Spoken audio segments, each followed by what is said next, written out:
They're like, what's your plan to do this stuff? He's like, we're gonna do all sorts of stuff. Meanwhile, he's just like, I gotta figure out how to get the Declaration of Independence. No one makes Shane laugh like Shane.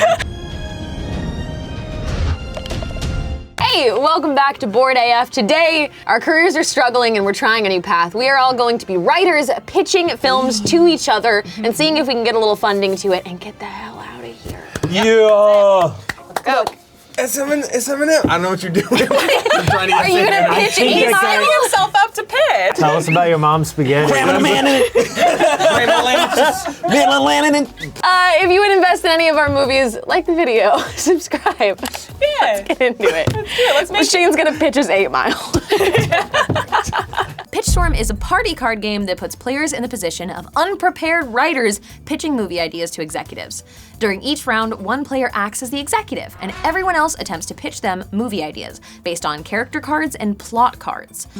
Everybody will have 3 cards in their hand. You can either take plot or character cards. You cannot have both. So if I have 3 character cards in my hand and I play one of them, that means the plot is selected at random and vice versa. All right. Put them together, they look like That a little was a script. concise and understandable explanation. Why, thank you, Damien. You're welcome, Sage. My goodness. Here's what I need. Who wants to judge first? I'll be a judgy. judgiest? Well, I'm to your left, so I guess I will go first. I don't have character cards, so my character is at random, and my character is a woman that can speak to ghosts. Searches for enlightenment in the far corners of the earth. This woman in particular has met the ghost of her great-great-great-great-great-grandpappy. Pappy honestly has a lot of really problematic opinions. So she is traveling the earth to enlighten her great-great-great-great-great-great-grandpappy by introducing him to more of the world than he got to see in his time. At some point during each pitch, though, the executive may add a note card to the pitch and force the writer to add some really terrible new elements to their movie. That sounds pretty good. And I think you've more or less nailed it. But Thank the whole world thing seems a little budget heavy. Okay. Can we set this whole movie in an elevator? So, of course we can. You see, it's just pressing the buttons. It's going up and down. The elevator gets stuck. And she's in there forced to connect with her great-great-great-grandpappy or die. Wow. Those are some stakes, and you didn't need no elevator to raise them. Thank you very much for that pitch. That's my elevator pitch.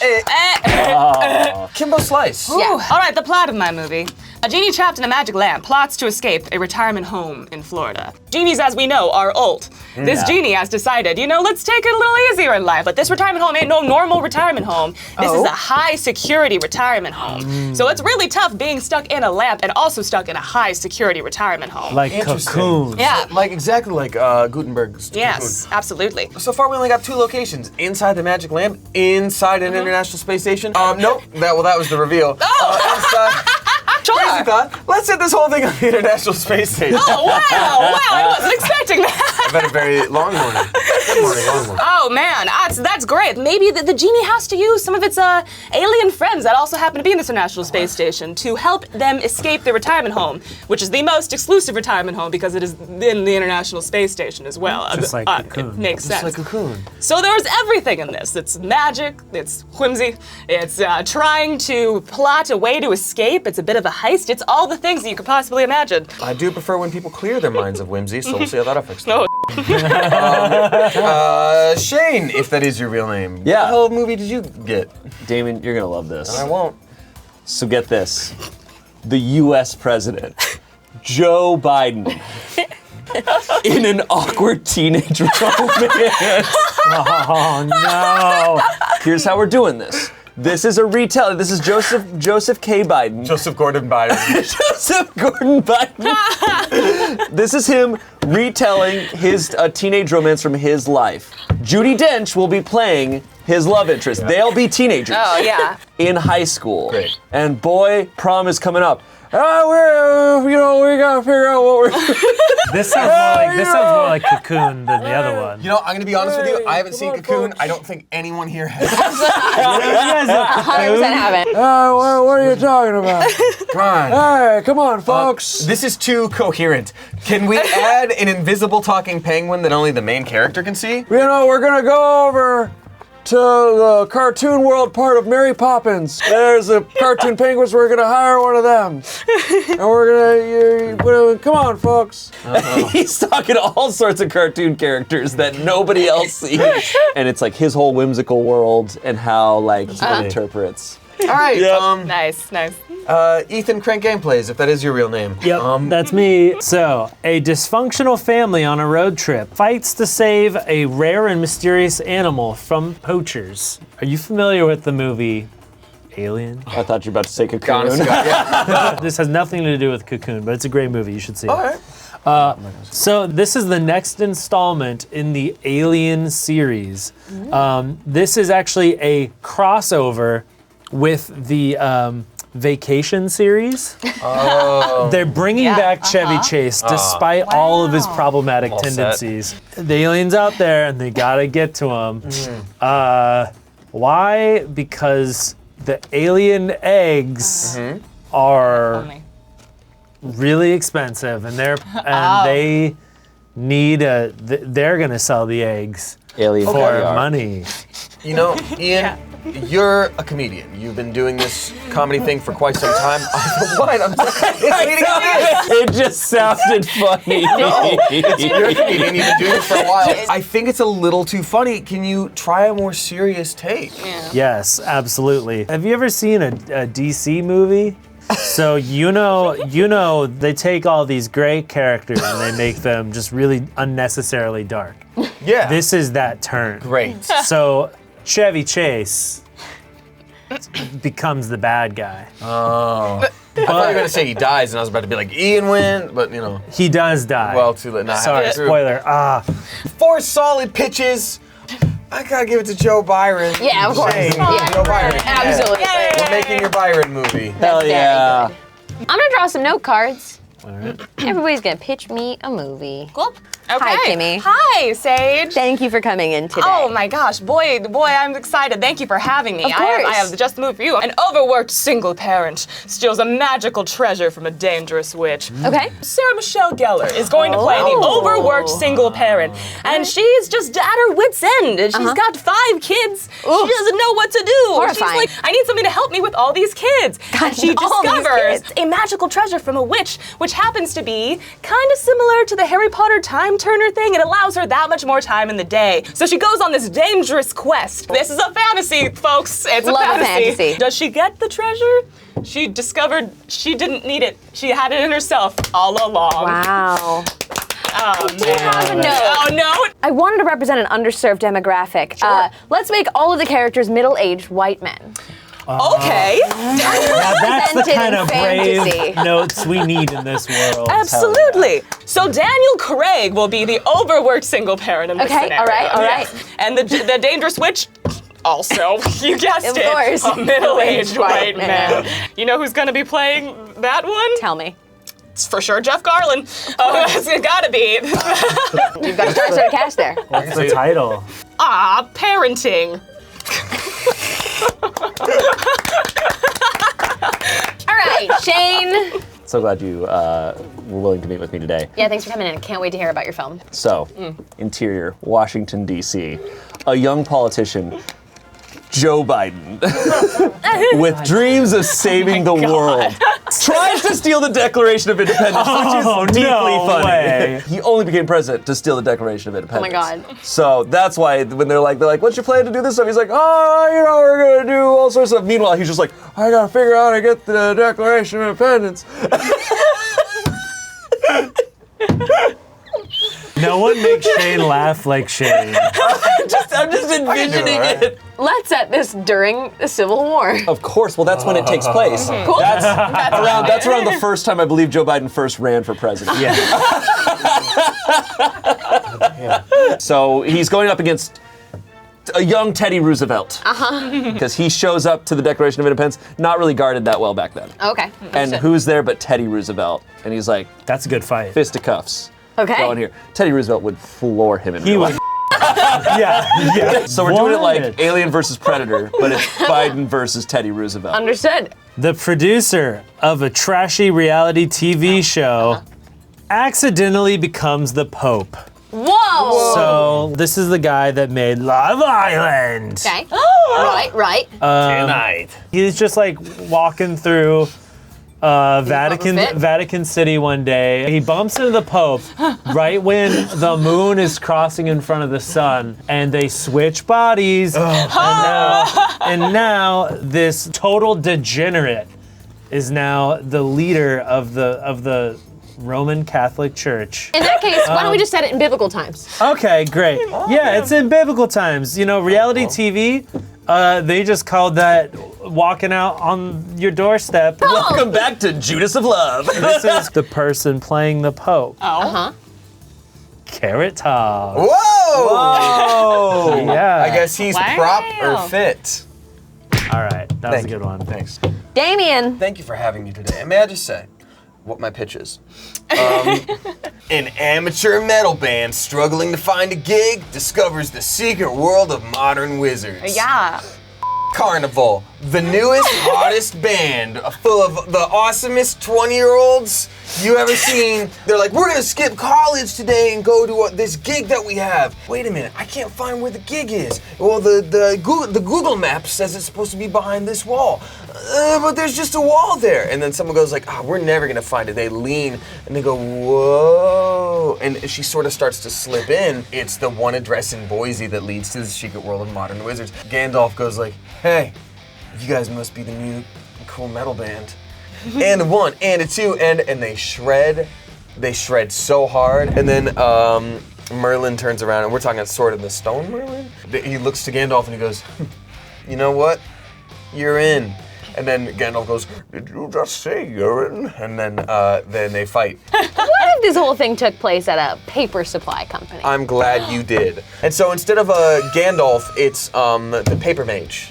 The paper maid. You remember from Paper Mario, Thousand Year Door? Uh-huh. She's awesome. So she hears them play, and then they're like, hey, you're in. And then they turn around another you're in joke. and oh, hold on, don't get ahead of me. Then Gandalf's there, and he's like, did you just say you're in?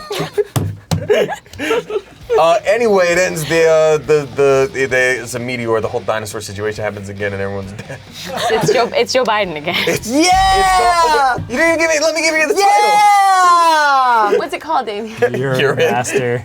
All right. So you're the judge this time? I'm the judge. I am the All right. investor. I am the master. The passengers of an ill-fated luxury cruise fight a gang of bullies at school. It's like Saved by the Bell or like that type of vibe Yeah. with Titanic. Sweet Life on Deck. Sweet Life is literally Sweet Life on Deck, yeah. except it's not. Except it's less sweet. So they're fighting gangs of bullies as the ship is heading towards an iceberg. Okay. So it's gonna be badass. There's hardly gonna be any dialogue, just fighting. Okay. Now At one part, at one time, you know how there's the giant horns, like the giant hole. Someone does a skateboard loop in that. That's just a quick aside. we need this to appeal to stoners. Oh, How can you make dude. that happen? Well, How is that going to like happen here? Did you hear me say the I thing about the heard skateboard? yeah, you brought it in. It's like you kind of knew. I was But ahead I of need you. more. Let's do I was more. ahead of you. Yeah. So Seth Rogen is the captain of the ship. Great. Captain of the ship. Captain done. So the entire time you occasionally just hear just like like as it's going along. They just talk about weed. They do? Occasionally. They just Good. do that. Yeah, you gotta 'cause slip people that love in. when they talk about it. Yeah. Then there's skateboards. And their skateboards. Hell yeah. Yeah. Sick. All right. Okay. Let me hit your mind, Kimmy. What do you got for me, kid? Here we go. A crew of pirates on the hunt for treasure faces a difficult choice between love and money. Yeah. So there's been a lot of uproar in Hollywood that there's not enough LGBTQAI plus representation in pirate movies. Okay. They say this is just like it's too hetero. We like know historically a lot of pirates were in the queer community. I believe it. It's whole about thing. time. It's about time we told their story. I think I enjoy the plot a little more than the character, and I think I want to switch it up a bit. So I think Okay. we're actually going to replace that main character Okay. with an ambitious young pop star. It's the same thing, you know. This young pop star is being pulled in different directions. sure. They may be battling with their sexuality as well, but the record label is being like, you can't, like, you have to stick to this image. Oh, So man. and there's still parrots. Still parrots. There's still Good. parrots. There's Well, still a that's boat. That's There's still a boat. Hi. Hi, Kimmy. Hello, Dave. Thanks so much for seeing me today. Oh, of course. And may I just say my pitch? Please. A princess determined to rescue herself searches for peace in a dangerous, radioactive wasteland. So picture this. The year in the distant future is 2023.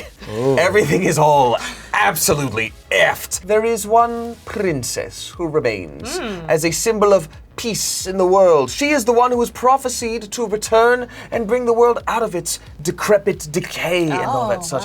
However, she's stuck in the, say it with me, crystal caverns. So she is fighting her way up through the crystal caverns, every level by every level, trying to get her out of there because she can't wait around for someone to try to save her. She's got stuff to do, and by goodness, she's got the chops to do it. However, the only problem is there is a naive, stupid young prince who is taking it upon himself to try to rescue her. It is not his business. He doesn't know her. He's decided that he is going to fulfill the role of the prince by rescuing this princess. So every step of the way when she clears a floor, he's having an adventure of his own that is inadvertently making hers a little harder without even realizing it. Like, she would be out of there by now if it wasn't for that silly prince. And also, he's a mutant.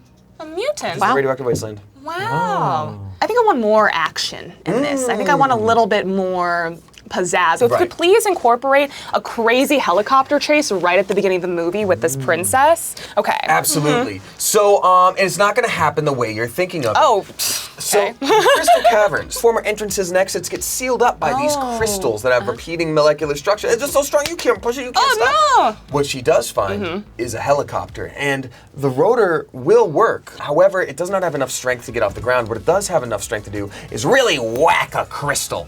So all the goblin friends she's made, she's like, guys, I'm gonna need your help. And they were like, okay. So she gets in the driver's seat and they turn on the helicopter and they have to like march it forward, like bit by bit, like a palanquin or whatever that's called, to like chop open the crystals. She makes it out, but not before there's just like a bunch of explosions. Nice, interesting, very Thank good, you. very good. Hi, Kimmy. A friendly clown on a mission to make people happy is haunted by the angry ghost of Oh my god.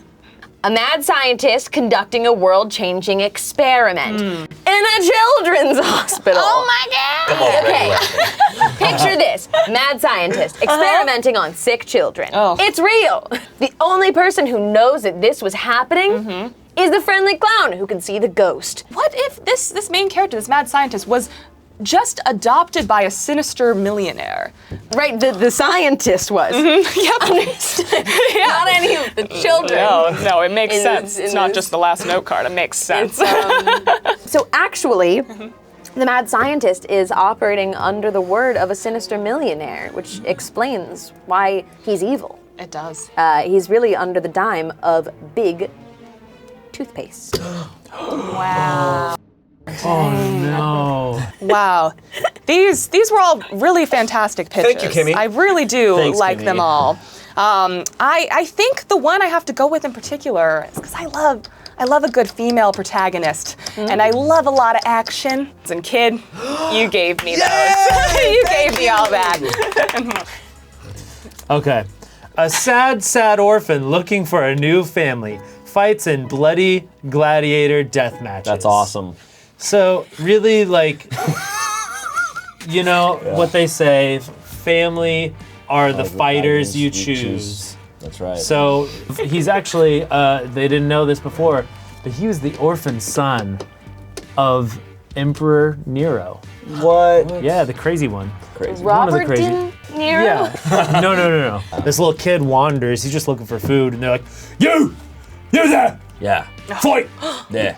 What if all of the characters are played by animated fruits and vegetables? Oh, that's perfect. We've also got to Yes. deal with Veggie Tales right now, so we're trying to... So he's a broccoli. Everybody do the hand. He's a broccoli. He's a whole ass broccoli. Okay. And what's Nero?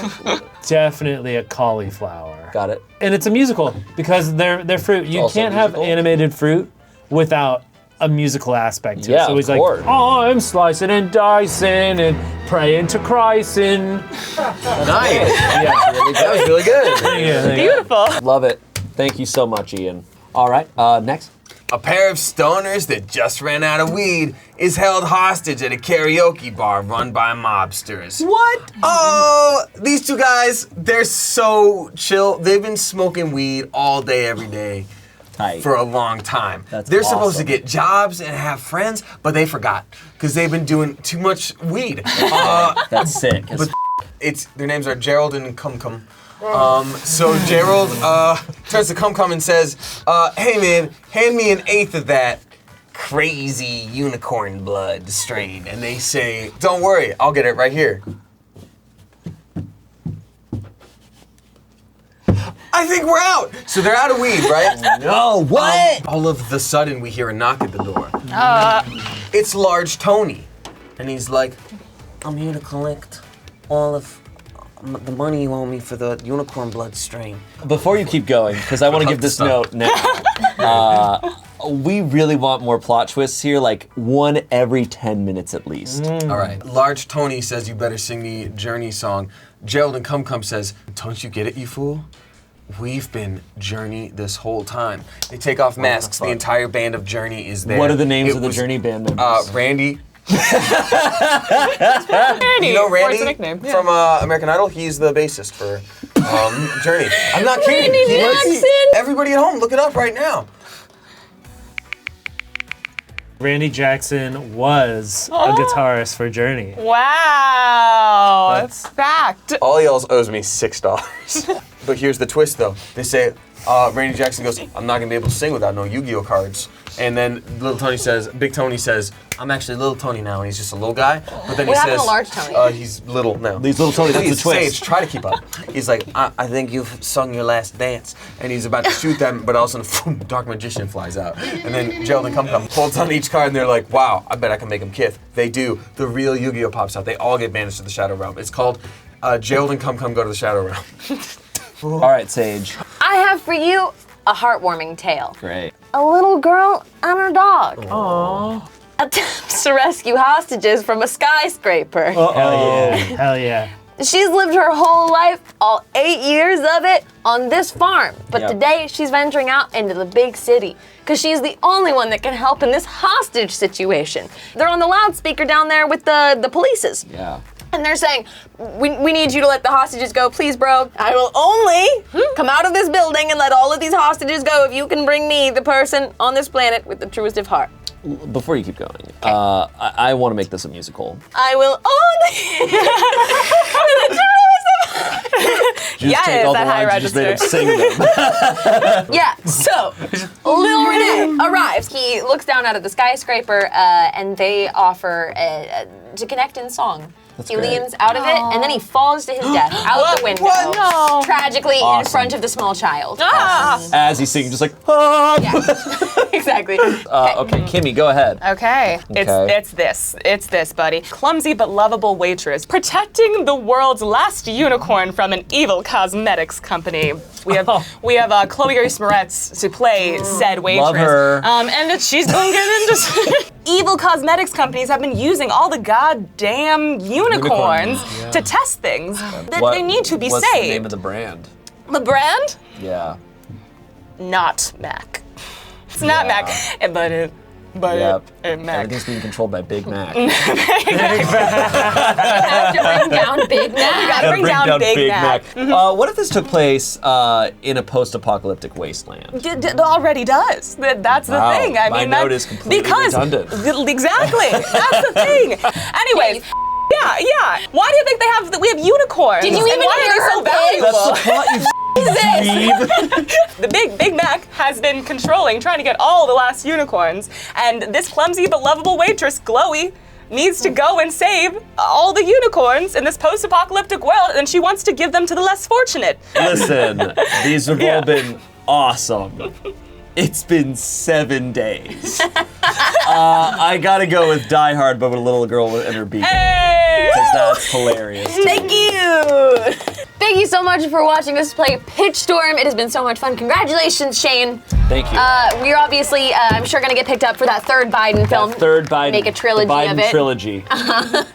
Keep your eyes out for the Biden trilogy, and hey, like the video if you haven't already. Subscribe to the channel, click the bell, get notified every time we post a new video. The Joe Bidenity. Trident. The Trident. Click these 2 videos, which are Shane's Biden films, right here. Yeah. You can watch the one on the left, the one on the right, either come of on, the folks. 2 Joe Biden movies that Shane wrote. You gotta pick one of them, folks. Click it.